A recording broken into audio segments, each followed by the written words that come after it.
আসসালামু আলাইকুম রহমতুল্লাহি ওয়া অত্যন্ত দুঃখ ভারাক্রান্ত হৃদয় নিয়ে আজকে এই ভিডিওটা ওপেন করতে বাধ্য হলাম। সাধারণত কৃষিতে যে ধরনের ক্ষতি সাধিত হয় সেই ভিডিওগুলো আমি প্রকাশ করি না, কারণ কৃষির এই ক্ষতি সাধিত ভিডিওগুলো যদি প্রকাশ করা হয় তাহলে কৃষক সাধারণত নিরুৎসাহিত হয়। আর কৃষক নিরুৎসাহিত হলে ফসল যদি উৎপাদন যদি করতে না পারে বা না হয়, তাহলে আমাদের সমগ্র দেশের মানুষ খুব কম দামে সবজি খেতে পারবেন না। এই যে আমার স্ক্রিনের সামনে যে জমিটা দেখতে পাচ্ছেন, এই জমিটা পুরা জমিটা এখানে এক বিঘা জমির মধ্যে রোপণ করা হয়েছিল বিটার গার্ড, অর্থাৎ তিতা করলা। এই তিতা করলার জমিটা আপনার খুব চমৎকার প্রোডাকশন হয়েছে। মাত্র প্রোডাকশন স্টার্ট হয়েছে। আমি যদি দেখাই তাহলে বুঝতে পারবেন। এই যে দেখেন, মাত্র স্টার্ট হয়েছে। শুধুমাত্র এখান থেকে সম্ভবত 25-30 কেজি হারভেস্ট করা হয়েছে। মাত্র হারভেস্টিং শুরু হয়েছে। এখন আমি বাড়ি বর্ষণের কারণে পুরো আপনার বিল আপনি হয়তোবা দেখতে পাচ্ছেন। কলা বাগানের পরে যে সাদা জায়গাটা দেখতে পাচ্ছেন, এটা পুরোটাই হচ্ছে বিল। এই পুরোটা বিল ভরে আপনার জমিতে, উঁচু জমিতে পানি উঠে গেছে। সাধারণত বিগত 10 থেকে 15 বছরের ভিতরে বৃষ্টিপাতের কারণে এই সকল জমিতে পানি উঠে নাই। এটা হচ্ছে মানে এই বছর 27 তারিখের রেকর্ড। 27 তারিখ সারাদিন এবং সারা রাত বৃষ্টি হওয়ার পরে এটা রেকর্ড হয়ে গেছে যে বিগত 15 বছরে এইভাবে বৃষ্টিপাত হয় নাই। এই যে আমার স্ক্রিনের সামনে যেটা দেখতে পাচ্ছেন, সেটা হচ্ছে নেবুলা বেগুন, আর ওইখানে হচ্ছে গ্রাফটিং টমেটো আপনারা দেখতে পাচ্ছেন। এরপর হচ্ছে পেঁপে। তো প্রত্যেকটা জমি পানির নিচে। আমি এটার জন্য দোষারোপ করার মতো কোনো ব্যাপার না, বা দোষারোপ করা যাচ্ছে না কাউকে। তবে হ্যাঁ, এইগুলোর জন্য আমরা মানুষেরা দায়ী। এই জমিতে সাধারণত পানি উঠে না, কিন্তু যেই দিক থেকে পানিটা নিষ্কাশিত হয়, যেই খাল ছিল, ওই খালটা অধিগ্রহণ করা হয়ে গেছে।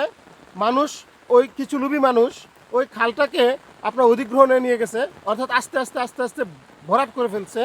ওই খাল ভরাট করার কারণে শুধুমাত্র একা আমার এই জমিটা না, আরও আশেপাশে যত জমি আছে সব পানির নিচে, সকল জমি পানির নিচে। এই যে পেঁপে খেতে কি পরিমাণ পানি দেখেন পেঁপে খেতে।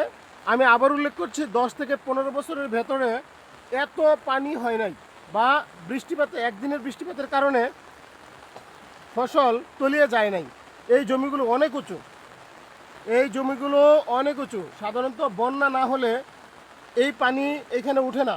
আমি যেই জায়গায় ভিডিওটা করতেছি সেটা হচ্ছে স্মার্ট অ্যাগ্রো কেয়ারের প্রজেক্ট। এটার অবস্থান হচ্ছে নরসিংদী জেলার অন্তর্গত পলাশ থানার চর্ণগর্দি গ্রামে। এই জমিগুলো সব এখন পানির নিচে আছে। আর আমাদের পিছনে একটা বিল আছে, বিলের পরে হচ্ছে একটা খাল। ওই খাল দিয়ে ওই সরকারি খাল কিছু লোভী মানুষ ভরাট করে ফেলেছে, বন্ধ করে ফেলেছে। যার কারণে এই সকল কলা বাগান, এখানে আশেপাশে সব কলা, নরসিংদী তো কলার রাজ্য, আপনারা জানেন যে সকল কলা বাগান এবং হচ্ছে গিয়া এই প্রজেক্ট পুরোটাই হচ্ছে পানির নিচে। অর্থাৎ এই যে দেখেন, মাত্র এই বেগুনের চারাটা রোপণ করা হয়েছে 45 ডে পরে, অর্থাৎ 45 দিন পরে সাধারণত এই বেগুনগুলা হারভেস্ট করা যায়।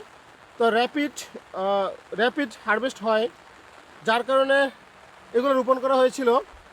আর এখন এগুলো সব পানির নিচে। এই যে এখানে গ্রাফটিং টমেটো ছিল, এই গ্রাফটিং টমেটোর এই যে দেখেন কি অবস্থা, গ্রাফটিং টমেটো সহ পানির নিচে। এই যে সব পানির নিচে। এই যে এখানে এই যে পেঁপে বাগানও পানির নিচে। তো সবার কাছে দোয়া প্রার্থী, যাতে করে খুব দ্রুত পানি নিষ্কাশিত হয় এবং ফসল যেন টিকে থাকে। যদি প্রত্যেকটা কৃষকের, বাংলাদেশের সম্ভবত 85% কৃষকের জমি এখন পানির নিচে। যেহেতু এত জমি পানির নিচে, তো সুতরাং সবার কাছে দোয়া চাই যাতে করে প্রত্যেকটা কৃষকের জমি টিকে থাকে। তা না হলে সবজি, ওরে আল্লাহ, এটা অনেক উচ্চ দামে কিনে খেতে হবে আমাদেরকে। সবাই ভালো থাকবেন, সবাই সুস্থ থাকবেন। ডুবে যাওয়া কৃষকদের জমিতে যাতে ভালো ফসল উৎপাদিত হয় বা